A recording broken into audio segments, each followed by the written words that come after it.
মে come in sir. হ্যাঁ আসো, তুমি কি ইন্টারভিউ দিতে আসছো?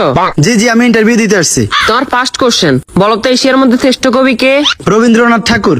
বাহ, খুব সুন্দর খুব সুন্দর। তোমার সেকেন্ড কোশ্চেন, বাংলাদেশে একজন দেশপ্রেমিকের নাম বলো। আছে তো অনেকজন, এই যেমন শেখ মুজিবুর রহমান। বাহ, জিনিয়াস জিনিয়াস। তোমার থার্ড নাম্বার কোশ্চেন, বলো তো বাংলাদেশ কবে স্বাধীন হয়েছে?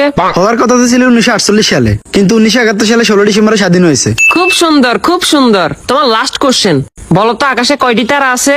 এটা তো এখনো জানা যায়নি, এটা নিয়ে বিজ্ঞানীরা গবেষণা করতেছে। ও গুড গুড গুড, তুমি এবার আসতে পারো। Okay sir. কি ও ভাই, ইন্টারভিউ দিয়ে আসছেন? হ্যাঁ ভাই, ইন্টারভিউ দিয়ে আসছি। কি কি কোশ্চেন আইলো? কোশ্চেন তো মনে নাই, কিন্তু উত্তর মনে আছে। আচ্ছা, উত্তরই কোন?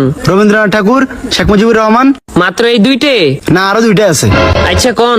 1948 সালে হওয়ার কথা ছিল, কিন্তু 1971 সালে 16 ডিসেম্বর হয়েছে। এখনো জানা যায়নি, এটা নিয়ে বিজ্ঞানীরা গবেষণা করতেছে।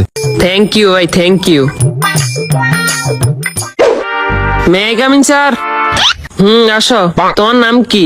রবীন্দ্রনাথ ঠাকুর। তো তোমার বাপের নাম কি? শেখ মুজিবুর রহমান।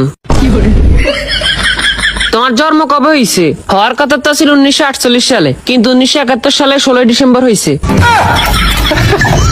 এই বেটা, তুই পাগল হয়েছিস নি? এটা এখনো জানা জানি, এটা নিয়ে বিজ্ঞানীরা গবেষণা করতেছে। Oh, no, no, no, no.